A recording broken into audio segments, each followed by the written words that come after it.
Esto ye Les Fartures, con David Castañón.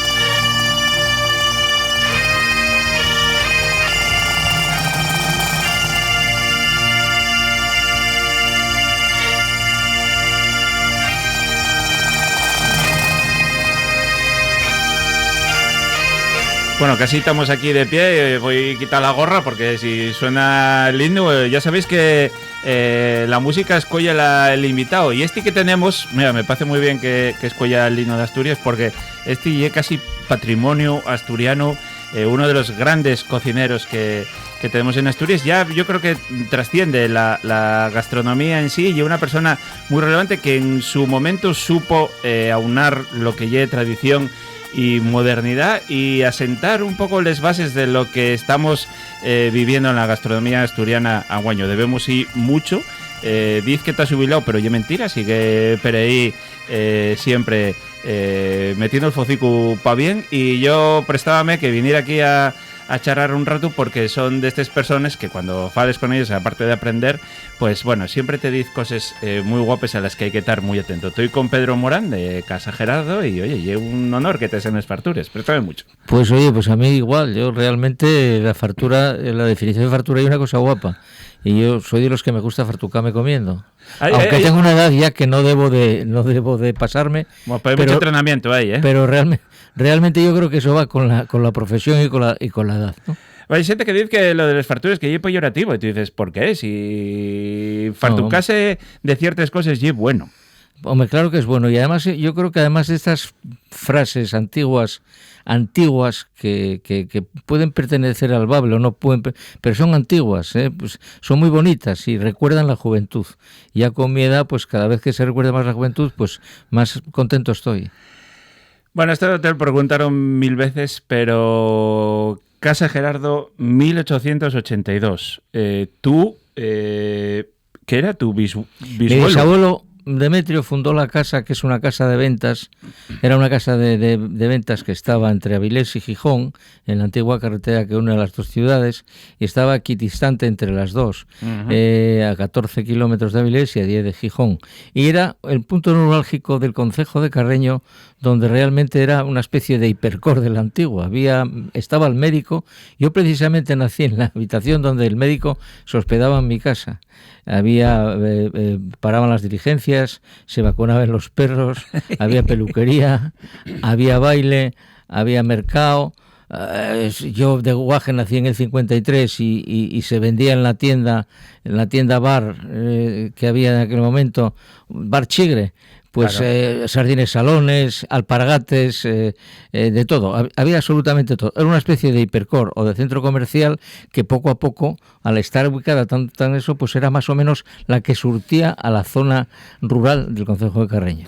Claro, porque es verdad que al estar ahí emprendes tenéis un tráfico continuo, un trasiego de comercial y de gente que iba de aquí para allá enorme. De Avilés a Gijón y de Candás a la zona de Serín y la zona de Guimarán y tal. Sí. Y luego con la llegada de Ensidesa de aquella... Pues Ensidesa fue en los años ilustres, llamemos así, de Ensidesa, pues bueno, Ensidesa Beriña y Ensidesa Gijón, Avilés, perdón. Si es Avilés, precisamente trabajaba mi padre en Ensidesa Avilés, pues bueno, era un centro neurálgico que yo creo que fue, independientemente de que si lo hacíamos bien, regular o mal, dando de comer, evidentemente fue una inyección muy buena para que Casa Gerardo pues saliera y fuera poco a poco lo que fue. Y es verdad que siempre reconocemos a tu madre como una guisandera y una pionera en el mundo de la cocina, ¿no? Y ella trascendía un poco no solo lo que ya era una chigrera, pero bueno, ya era una chigrera total. Salía del restaurante, cocinaba y un poco también la que empezó a sentar las bases de esa cocina moderna. Mi madre fue la persona que estando la que menos se nombró de todos, porque Gerardo tenía una capacidad de emprendedora impresionante. Mi abuelo Gerardo era un fenómeno. Hablabas con él, fue un paisano que fue a la escuela 100 veces en intervalos, no seguido, mal firmaba, pero tenía una capacidad intelectual fuera de lo normal. Y encima tenía un gusto para comer impresionante, ¿no? Pero mamá fue la que realmente unió la fama de Gerardo con después la explosión o la eclosión en la que llegué yo, y cambié un poco no solamente la forma de cocinar en casa, sino también influí bastante, y no es porque no tengo abuelos, pero en Asturias, en la hora de interpretar las cosas. Entonces, pero mi madre fue la olvidada. En este momento, si mi madre viviera, sería guisandera de honor, pero bueno, realmente ella, y yo te cuento una historia muy guapa. Nosotros, mi abuelo Gerardo tenía una relación muy buena con Ramón Areces, que era el dueño del Corte Inglés, y la relación que tenía pues sirvió para que, bueno, enrollara Ramón Areces a mi abuelo Gerardo a ir a inaugurar todos los centros del Corte Inglés que se hicieron en España. Ajá. Entonces mi madre y yo estoy hablando de los años finales de los 70, 79, 80, hasta los 86, 87, íbamos 3-4 veces a inaugurar los restaurantes de los centros del Corte Inglés. Entonces, por la noche el Corte Inglés no abre. ¿Y entonces qué hacíamos? Y fuimos a Madrid, fuimos a Barcelona, fuimos a Las Palmas, fuimos a Granada, fuimos a Murcia, fuimos a Bilbao, fuimos a La Coruña. Que por la noche íbamos a los mejores restaurantes que veíamos, y entonces estábamos haciendo una especie de análisis de cómo comíamos. Apuntaba yo las cosas, ella decía tal. Y mi madre, que en paz descanse, tenía una memoria gustativa. De ahí dice, hay un crítico gastronómico que el otro día lo homenajeamos aquí, el grupo nuestro de Fomento de la Cocina, que es Rafael García Santos, que yo tenía una memoria privilegiada para comer, una memoria gustativa muy importante. Bueno, al lado de mi madre soy un corcho, totalmente un corcho. Y a eso salió también mi hijo. Mi hijo, porque tiene muy buena memoria gustativa. Yo creo que a partir de una memoria gustativa puedes realizar cualquier plato que puedas tratar, porque yo cuando vienen chavales de prácticas a casa, que bueno, en este momento tenemos 4 o 5, todos los años pasan 20 y pico por casa, los siento en la oficina conmigo, y digo, ¿qué no te gusta? ¿Qué te gusta? Y entonces, bueno, pues tienes que probar esto, tienes que comer esto, porque lo que te guste a ti, y como a ti te gusten las cosas, es lo que tienes que transmitir a la hora de cocinar. Claro. Bueno, hay un caso muy, muy claro. Marcos, cuando dejó periodismo porque quería ser periodista y tal, tenía un problema, tenía la lengua no me acuerdo si se llama universal o geográfica tal, sí. Y no le gustaba el vinagre porque le picaba. Sí. Y entonces yo lo tuve durante 15 días tomando vinagre, pero todos los días, era desayuno. Hay que probarlo.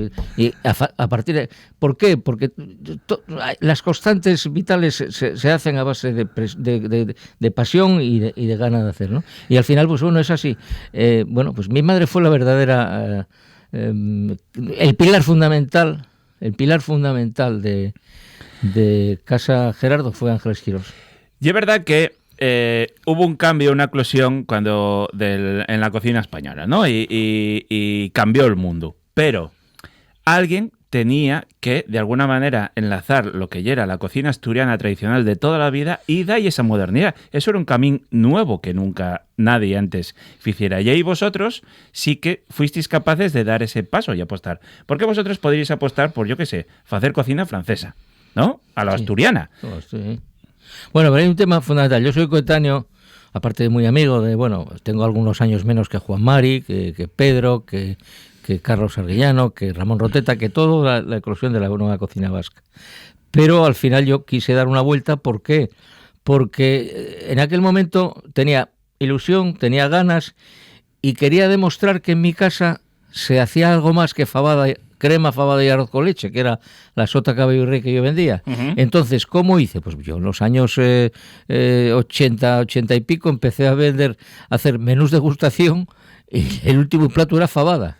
Claro, pero la fabada en pequeñas diócesis. Si comes un plato faves, comes el segundo y no comes más. Yeah. Pero ¿cómo demostraba yo que sabíamos hacer más cosas? Poniendo 4 o 5 platitos delante y después fabada. Y además hacía una cosa, que demostraba que sabíamos cocinar otras cosas y encima ganaba más perres porque cobraba más. O sea, y una visión comercial lúdica, llamemos, ¿no?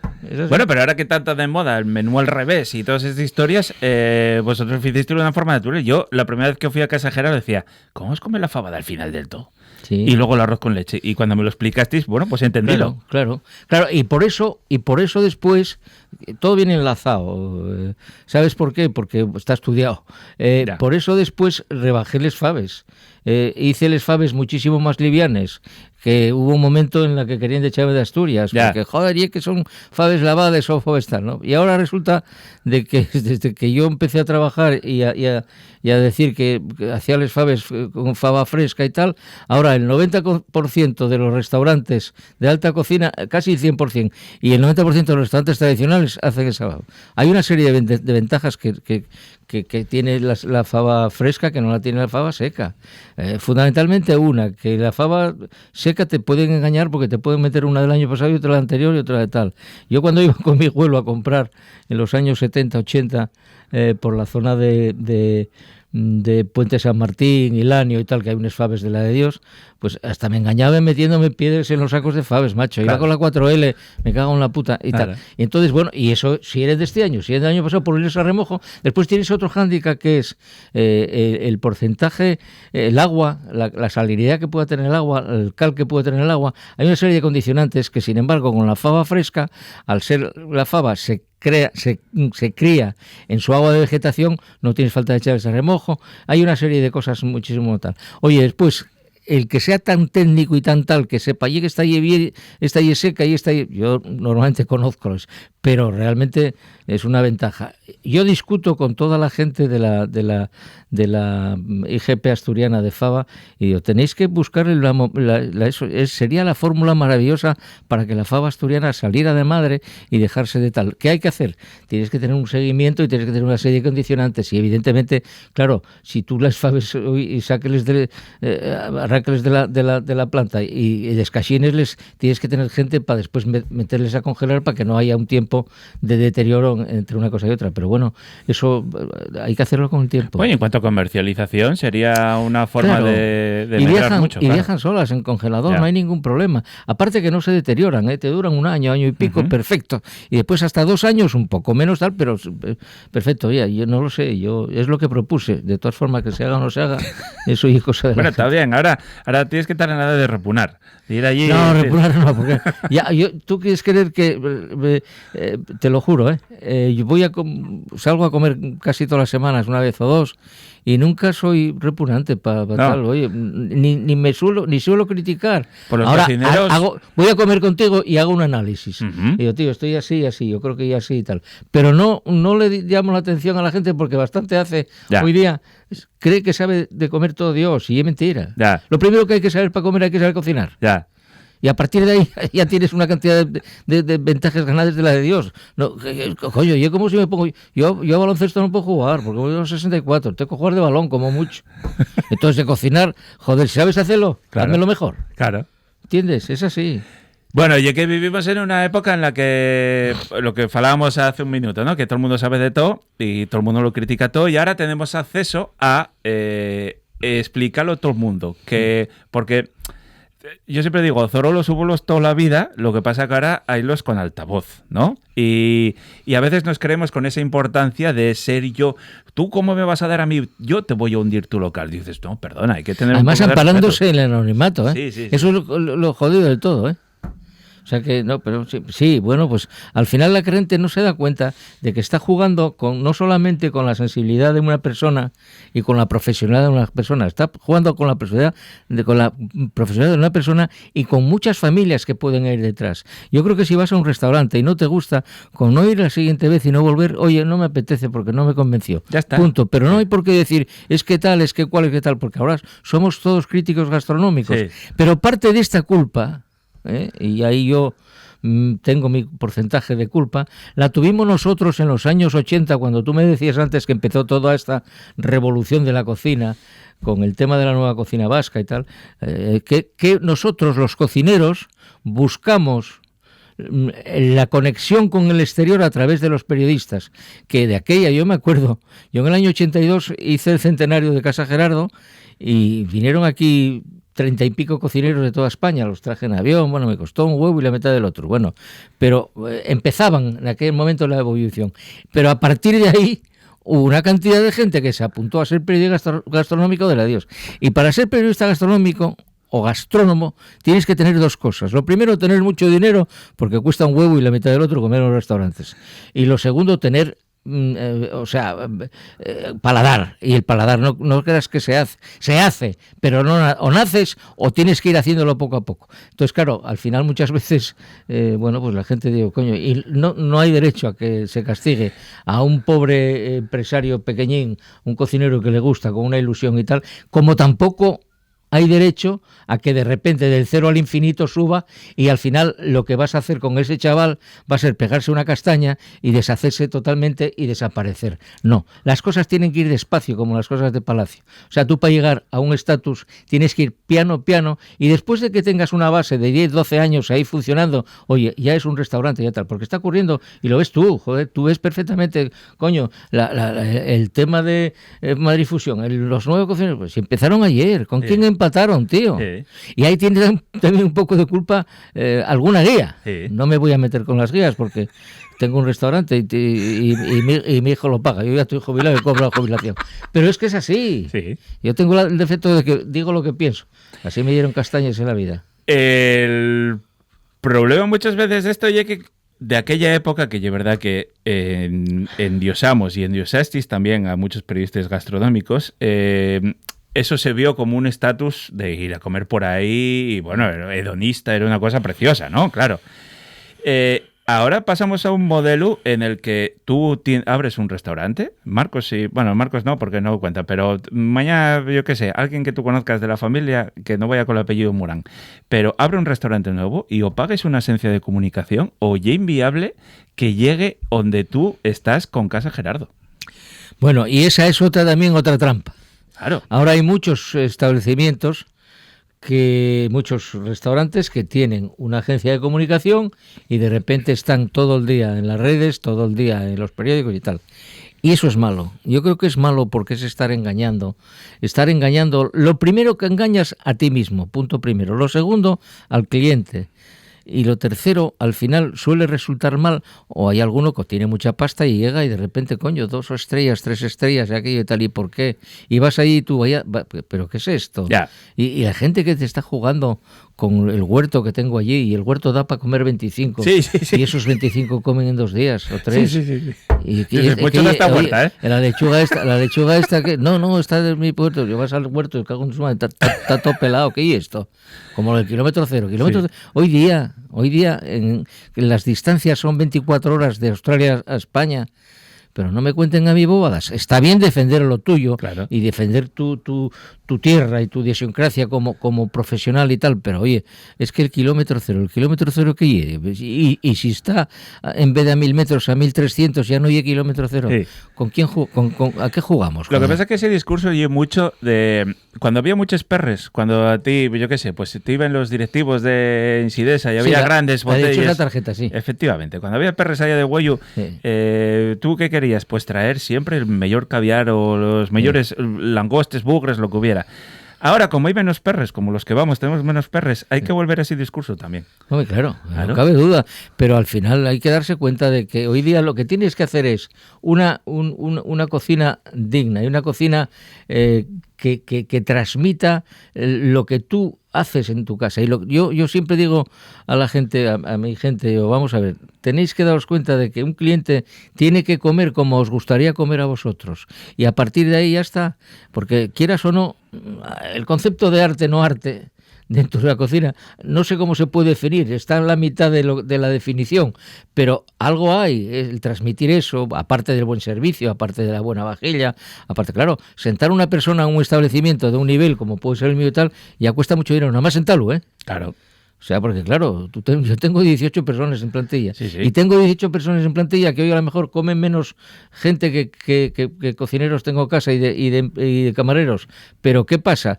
Que me llega después la época en la que tengo y hoy día para conseguir personal es complicado, ¿eh? Complicadísimo, porque yo soy también de los que digo que prefiero que la persona que contrato tenga aptitudes y tenga ganas y sea buena gente a la persona que sabe más que y claro, hubo una época que ahora yo ya no está en esa época porque es muy difícil encontrar gente, lo primero, y lo segundo porque yo creo que están un poco ya más educados, en la que la gente creía que era hacer espumas y y coger el sifón y a tomar, y no puede ser. Vamos a ver, tú para hacer una buena espuma de lentejas tienes que saber estofar unas lentejas. Claro. Tienes que empezar por la base y a partir de ahí, claro. Yo me acuerdo cuando Marcos decidió meterse en eso, y yo lo llevé a todos los restaurantes de España, el Bulli, Ferran Quique da Costa, Joan Roca, Arzac, todos los aquí, Dani García, todos y tal.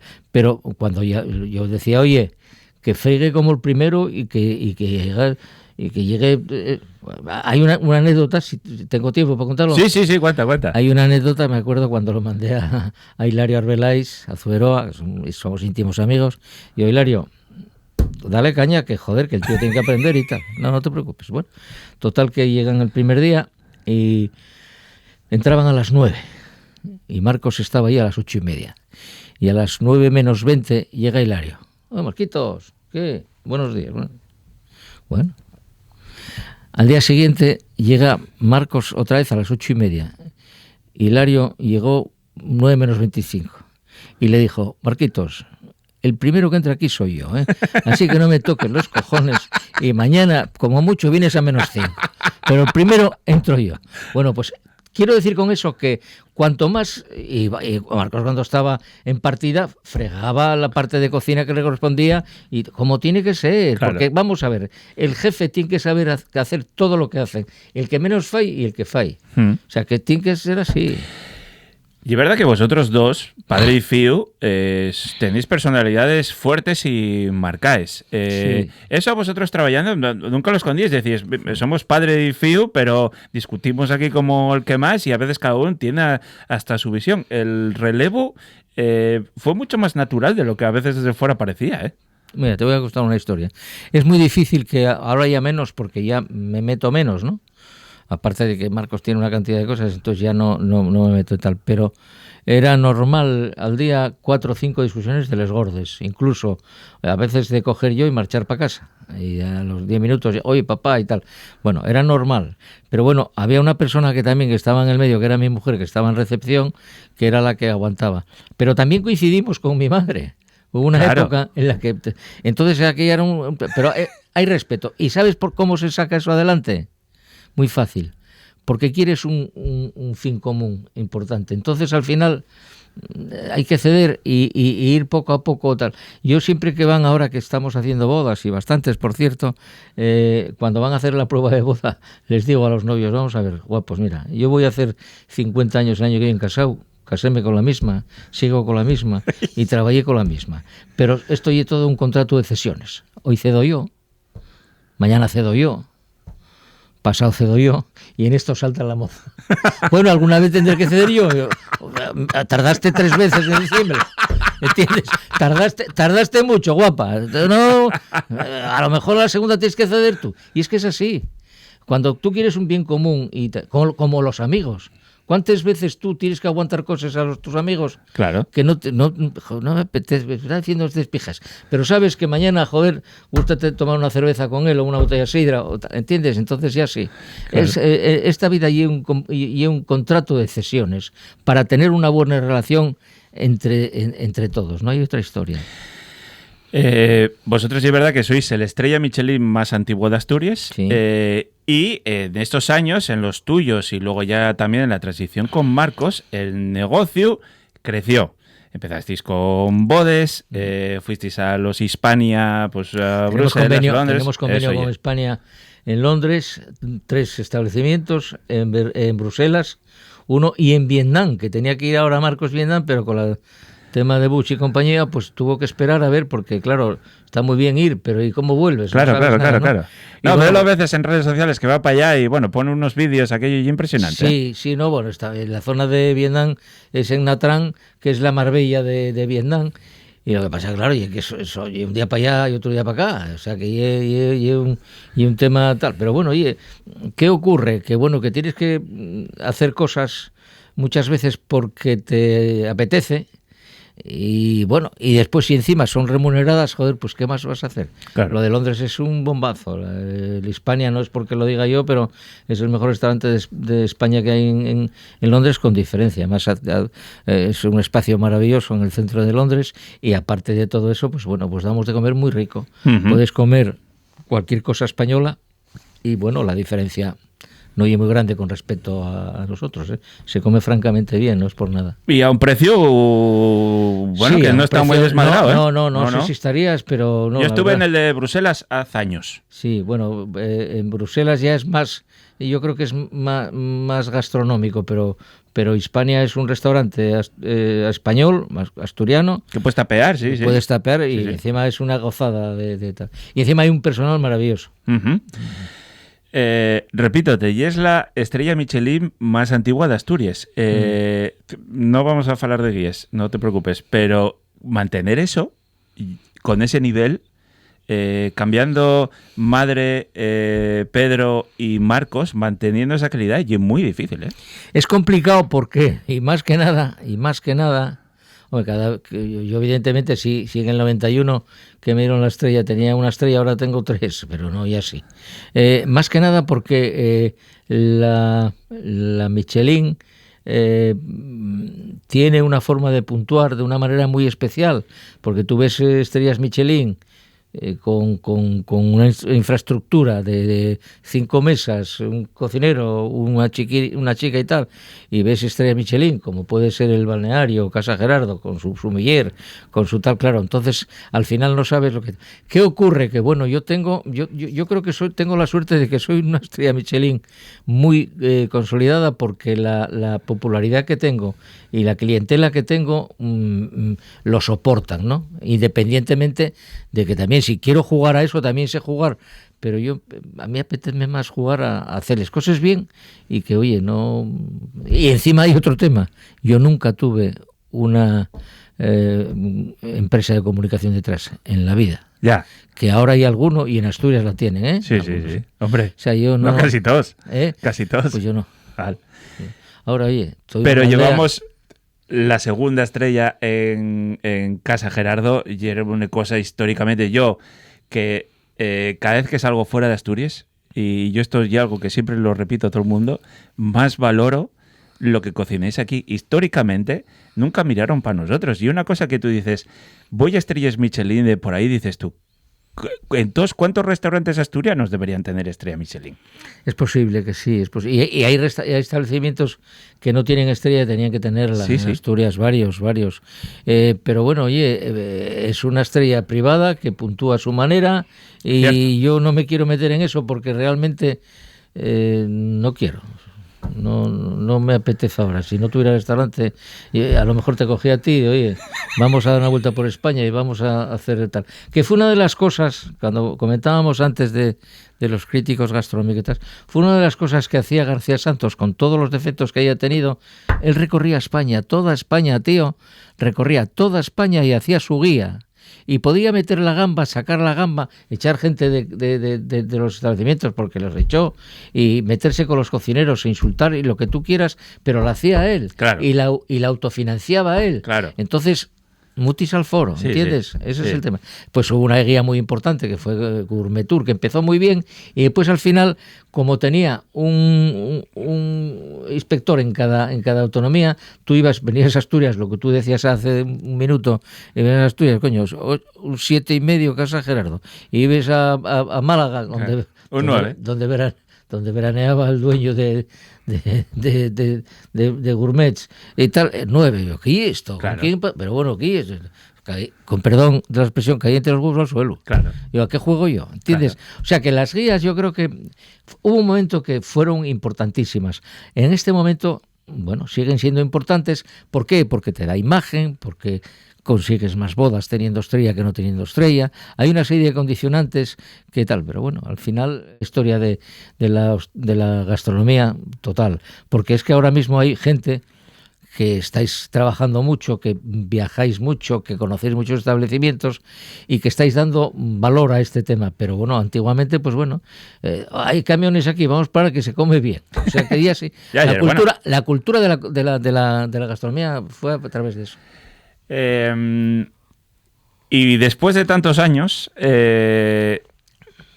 tú ya sentaste el negocio. Tu fiu básicamente y el que... Todo Yemiu, Yemiu todavía. Vale, yo te voy a tuyo, vale.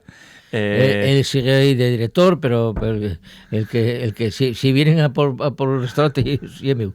Vas todos los días. ¿Sabes lo que me dijo mi gulu antes de morir? El que da lo que tiene antes que morra, merece que ir con una porra. Apúntalo, ¿eh? Esa es buena, sí, señor. El que da lo que tiene antes que morra, merece que ir con una porra. Pero a ti, después de dar ahí tantas horas metido y tantos años, ¿no te prestaría, yo qué sé, andar por el mundo, salir...? No, viajo más que Iberia, últimamente viajo. Sí, tengo una pandilla de pseudo gastrónomos, al final siempre me usan a mí y tal, y viajamos 4 o 5 veces al año, viajo con la mujer, como por media Asturias. No me puedo quejar, yo no me puedo quejar. Lo único, tuve desgracias en la vida, porque sabes que el restaurante se quemó en el 87, sí. Desapareció todo. En el 78, el hermano que tenía unos proyectos muy buenos con él, era camarero y tal, se mató ahí a 2 kilómetros de casa.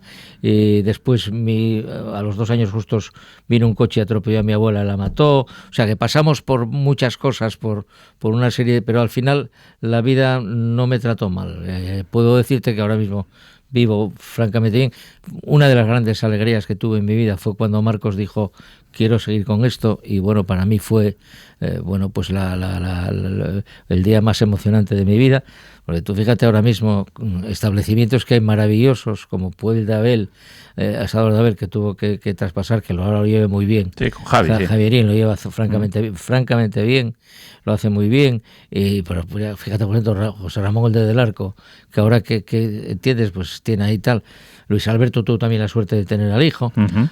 Que es una suerte tener, yo no me puedo quejar, y qué más quisiera yo que de los 2 nietos que tengo uno siguiera con ellos. A lo mejor veo los yo si tengo ojos de aquella o tal, sabe Dios cómo será, pero tuve suerte, no me puedo quejar, y encima además, gracias a Dios, déjame tocar madera, no tuve enfermedades y tal, y realmente estoy francamente feliz y orgulloso de mi vida, de la vida. Estoy agradecido a quien haya que agradecerlo de que la vida lo que me dio, ¿no?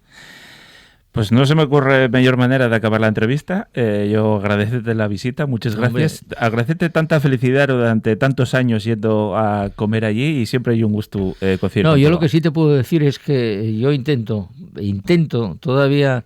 ¿Cuándo fue? El otro día que Marcos marchó a una boda y tal, cuando yo estoy en la cocina y dirijo el pase, no hay una voz. No hay una voz, ni una mosca se oye por allí. ¿Por qué? Porque tuve que echar...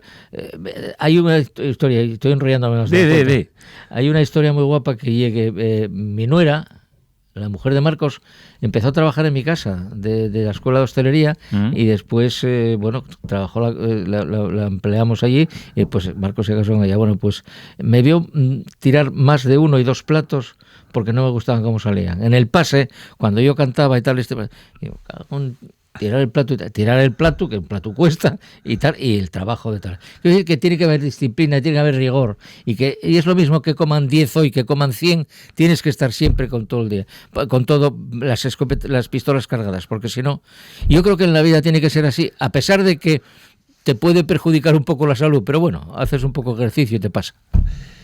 Muchas gracias, Pedro, un abrazo fuerte. Pues a vosotros y éxitos.